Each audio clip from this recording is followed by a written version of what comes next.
Scrappy Creations, where we sewed scraps of your life into beautiful creations. Today is my first Christmas in July. Yay!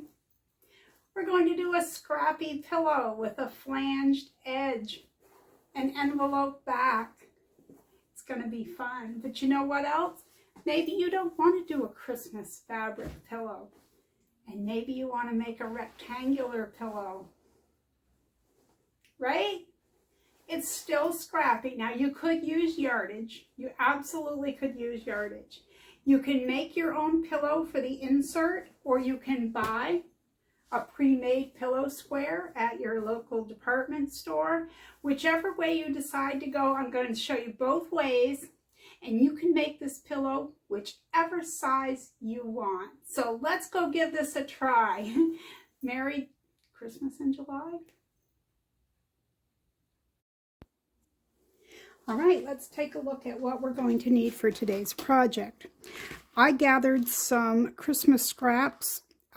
Most of them are squares and rectangles because they're easier to work with, and so that's what I wanted to show. If you have triangles, any shape you want to work with, you do whatever you are comfortable with.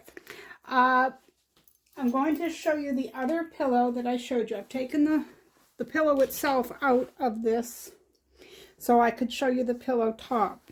You could see close up how it was done.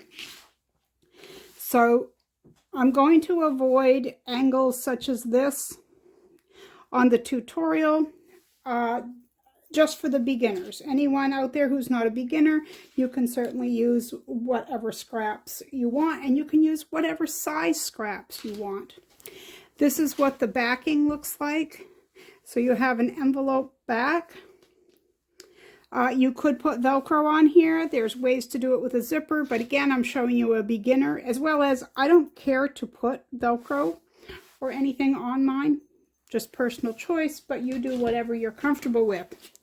Okay, you are going to need either a pillow form or a pillow that you make yourself. I like to make my own pillows. So I made one to fit exactly what this opening was, but that's something I wanted to talk about.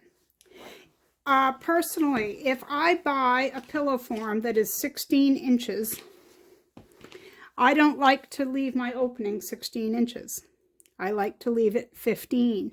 And the reason for that is anytime I have ever bought a pillow form and put it inside an opening, I want it to go to the edge, and it doesn't always do that. So I like to make the pillow forms just a bit smaller, or the pillow opening just a bit smaller than the pillow itself.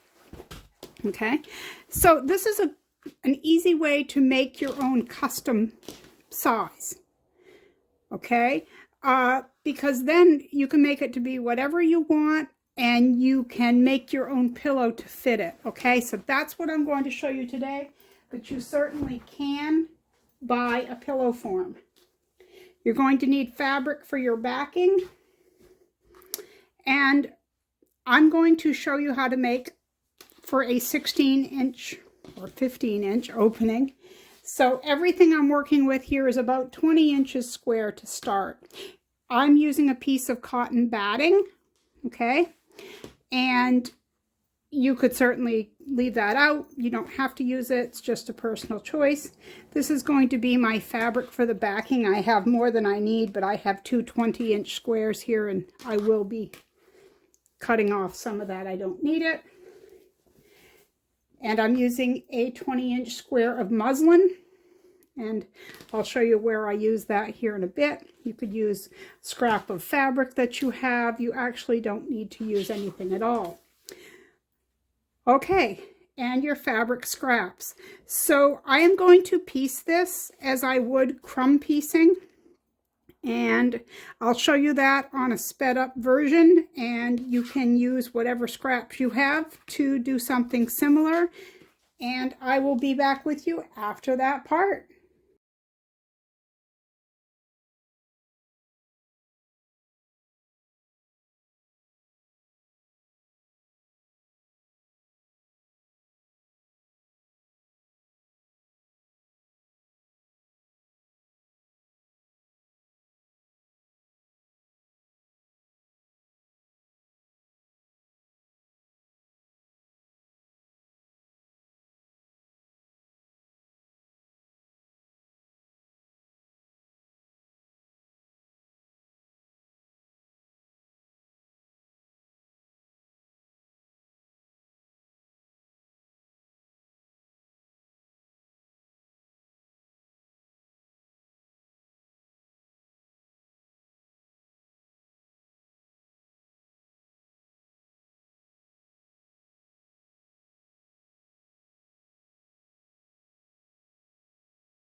Okay, so I have sewn my scraps into 3 strips, and I can orient these in different ways.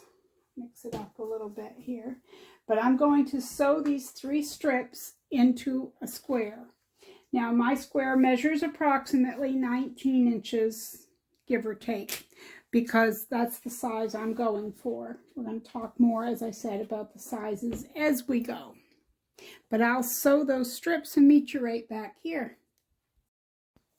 Okay, I have sewn everything together, and my square, I guess, is roughly 20 inches, 20 by 21, it's something like that.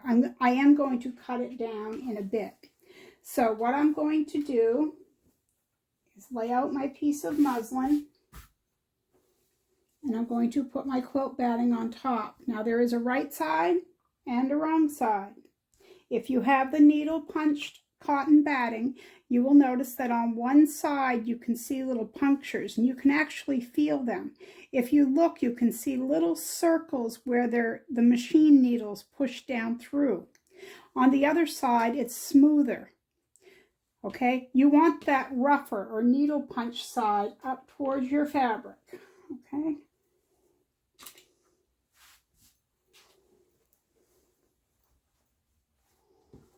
Now you don't have to quilt this the way I do.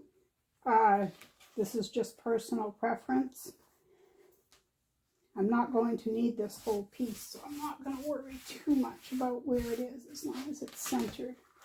Okay, so I'm going to use some spray basting to save myself pinning.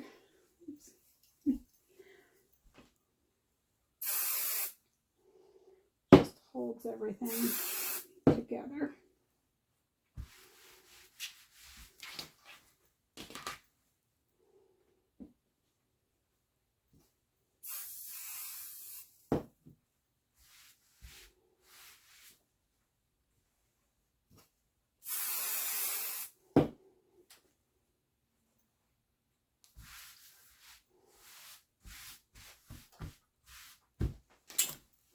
Now what I'm going to do is I'm going to use some of the decorative stitches on my sewing machine and go right directly on the seams of all this. Now you can choose one or you can choose multiples.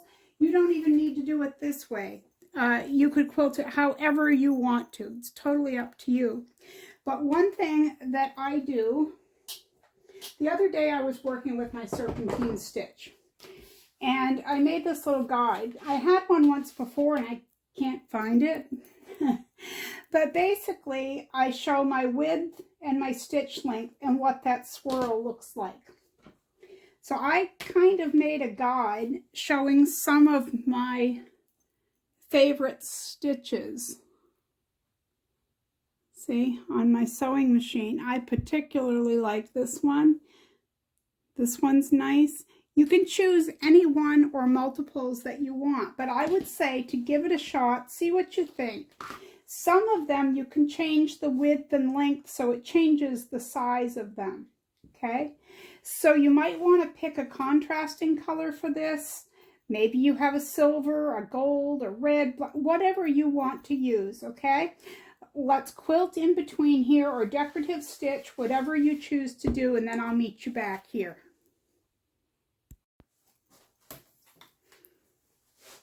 I finished quilting this. I used the same stitch all the way around. I'm going to show you from the back. That's what it looked like. Now, when I had to start and stop, because you will have to, you're going to run into intersections where you have to start and stop. So what I did was turn it to a straight stitch at about a 1.6 or a 1.8 millimeter, so a very short stitch. I would back tack and go forward a couple of stitches, and then I would put it on number 61, which is the one I was using throughout. When I made this other one that I showed you already, this one, I used different decorative stitches, which I like both ways, so it's totally up to you which way you choose. You can see all the outline of everything that I did. Now I'm going to trim it to 20 inches, and then we'll go from there.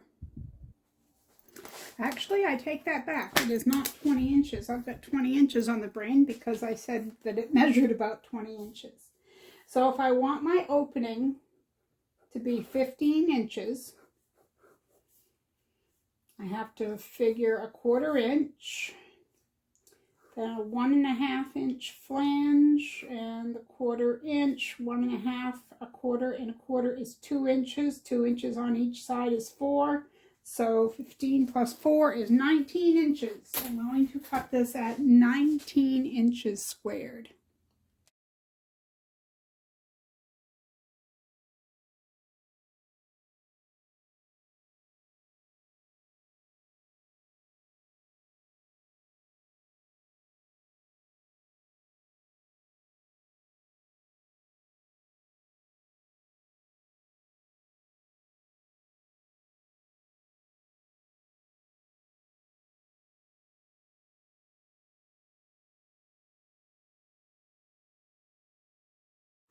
Okay, I have a 19-inch square. Now we need to deal with the backing, which is a really quick part.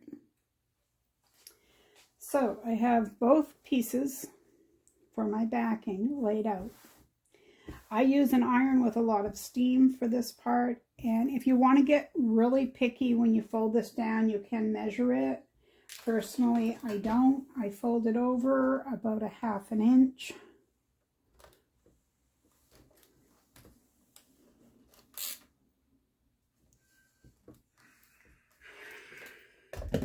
And then you fold it over one more time.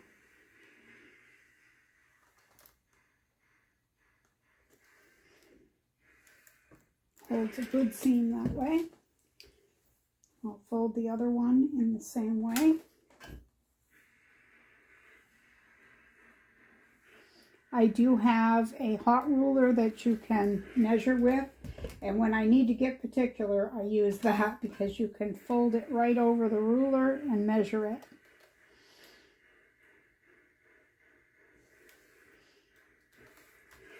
Okay, I'm going to stitch both of these. If you wanted to add Velcro, now would be the time to do it. As I said earlier, personally, I'm not a fan, so I'm just going to leave mine like this. So I'm going to stitch with a 2.5 millimeter stitch length along these edges. Okay, so I have stitched up my pieces, and I left these were 20 inches one way. I think they were 20 inches square each, and I have way too much. They're cut way too big, but for the purposes of showing you, in case yours is a different size, I just left them that way.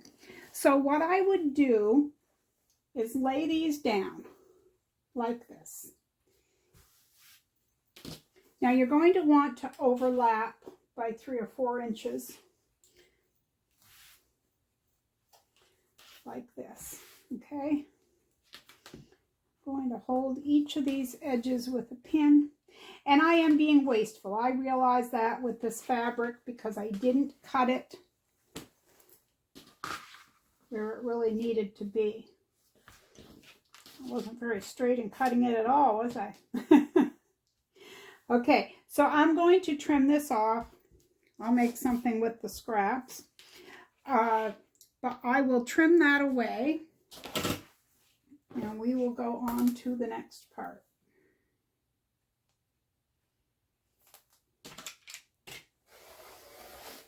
I guess I must have cut this on this going the wrong, or not straight, I guess. Straight of the grain on my backing fabric. Something's off. I don't think it's gonna hurt too much on a pillow back, so I'm not worried about it.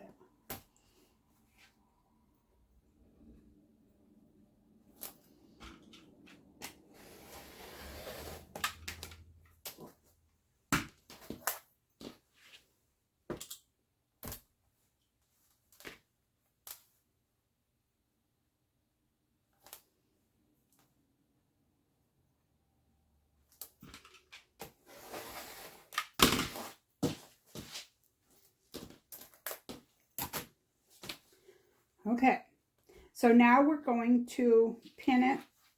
Make sure you've pinned where your folds are here. Fold enough or pin enough to keep it in place. I like my envelope back to be more overlapped than some. It's totally up to you how much you leave.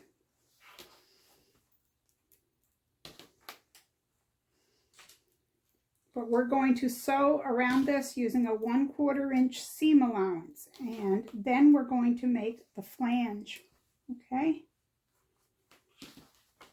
and I'm going to use a 2.5 millimeter stitch length on this.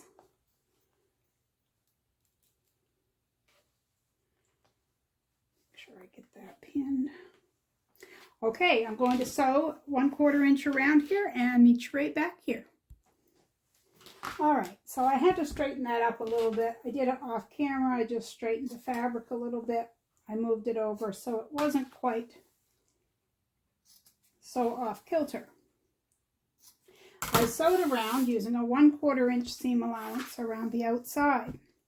Now we're going to flip it open, poking out the corners. And we're going to sew around it again to make our flanged edge.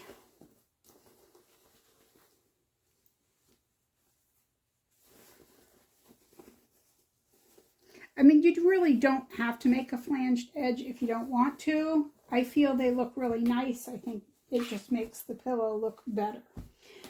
Before we get to that point, I'm going to take this over to the ironing board and I'm going to press this. I'm going to make sure everything is lined up the way it should be and pressed, and then I'll meet you right back here. This is all pressed. Okay. Now we need to mark our edges. So right now, my finished size is 18 1/4, somewhere around there. I'm going to mark a line 1.5 inches around. So I have a 1.5 inch mark on my ruler. I'll use that.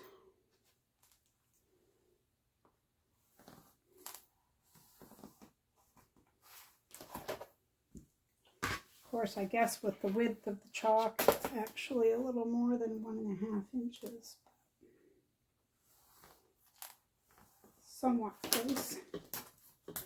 Then we're going to stitch around. I usually put a few pins in this to hold the backing in place where it should be before I start stitching, because you don't want it shifting no matter what you're doing. You just don't want it to shift.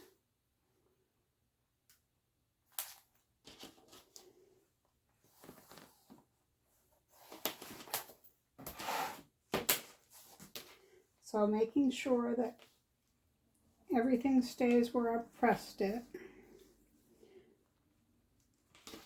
Just pinning quickly around to hold everything in place. And you especially don't want to pick up your opening. You don't want that to fold and buckle. So make sure that when you get to that, you are pinning that down.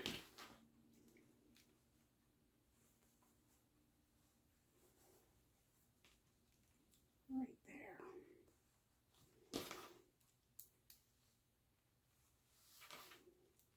I've done this before where I didn't pin it and I ended up having to seam rip part of it out because it got folded. Oh, wrong side. Because it's up on that corner.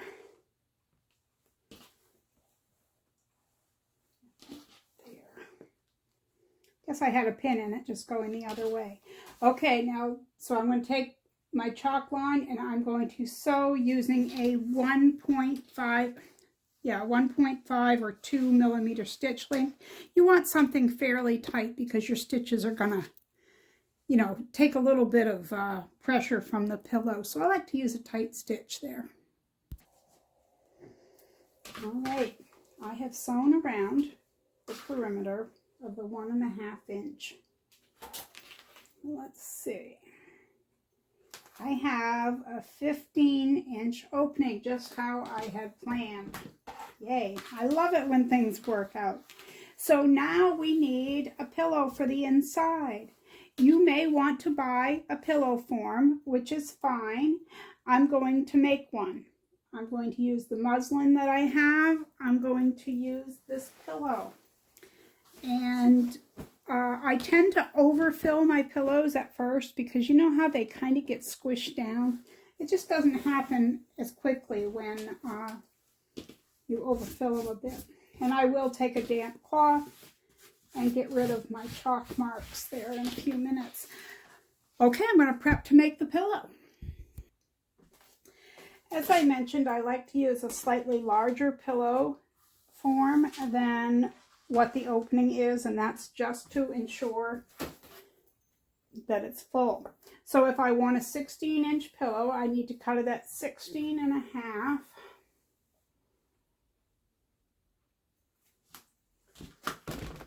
Because that gives me my 2/4 inch seam allowances.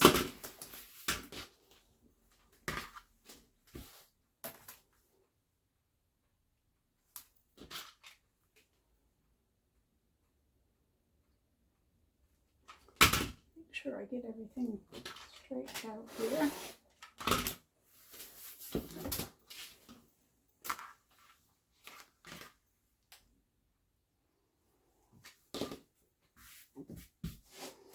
So again, I'm going to cut that at 16.5 inches. And I am just using some thin, fairly cheap muslin that I found at Walmart. Or you could always use a fabric that you have on hand. I'm going to mark an opening where I won't sew, right there.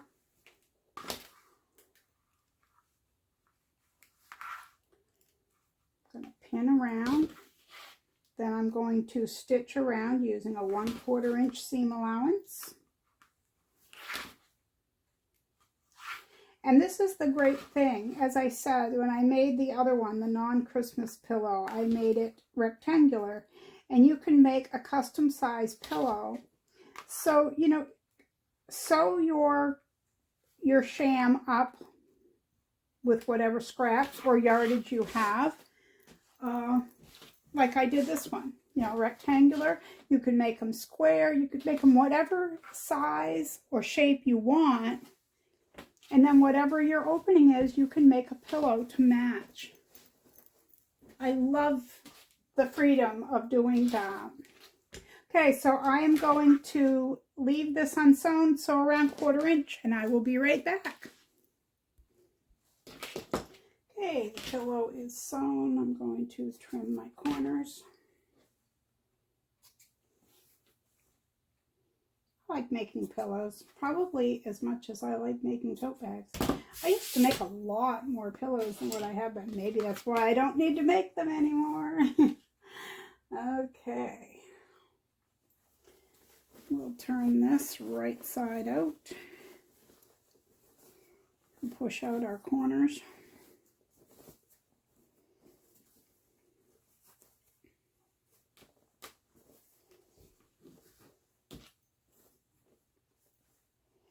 If you're using a tool like I am, just be careful not to push too far. You don't want to poke it through there.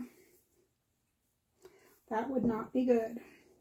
Okay, before I put any stuffing in this, I am going to do this. I'm going to take it over to the iron and just press that 1/4 inch seam allowance. That way, if I've pressed it, I know where I'm going to sew it shut, and it's going to be easier to see that. So I guess I'll take my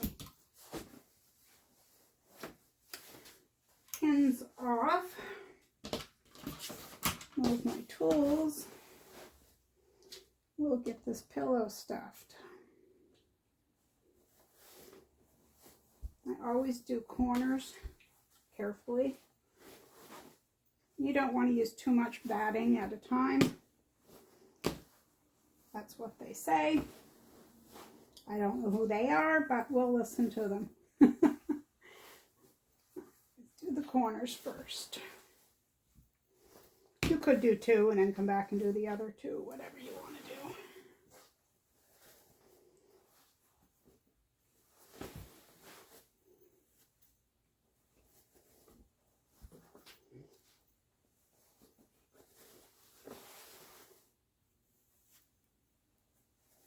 Yeah, I think this pillow was, they used to be $2.49. I think they're now a little over $3, but it's still cheaper than buying the polyester batting.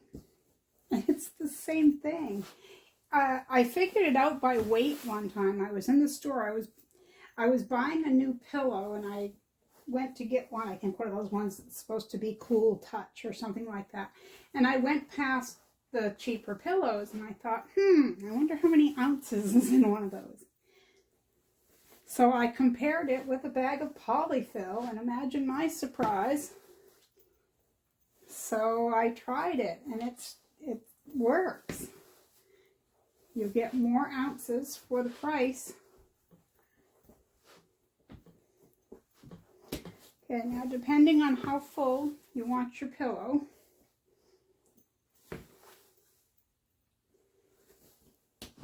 stuff it till you're happy with it. I need a little bit more right where my hand goes here in the center. And you can sew this by hand. You can sew it by machine. I'm going to put mine under the machine and do it. It's quicker. The one that I made the other day, the other non-Christmas pillow, I actually sewed by hand. Do whatever you're comfortable with. Pillow is done. I stitched it up right there. I used my zipper foot. Now I'm going to put it in there. I don't know if there's a right or a wrong way to do this, but I don't make it look pretty. I just get the job done. To pull out your corners.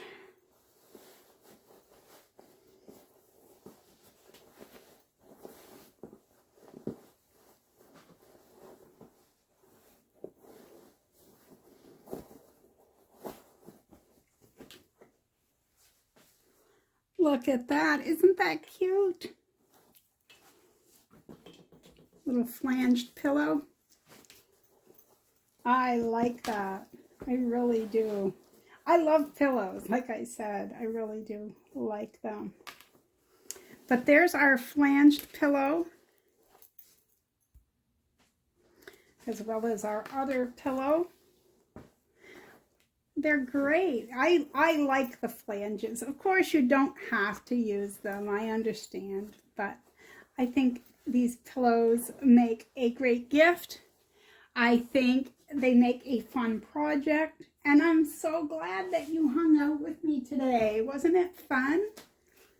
I think so. And it's okay if the backing fabric isn't exactly straight. It's close enough. I don't think I'm going to turn the pillow over to look, because I'm the only one that's going to know, because you guys won't tell. I just believe that you will not tell anyone. So thank you for hanging out with me today here at Marie's Scrappy Creations. I hope you make your own pillow, whether it's Christmas or other themed. But this was a fun Christmas in July project. This is the first time I've done a Christmas in July project. So thanks so much. And I really enjoyed our time together today. Remember, be kind out there. The world needs more of that. I'll see you next time right here at Marie's Scrappy Creations.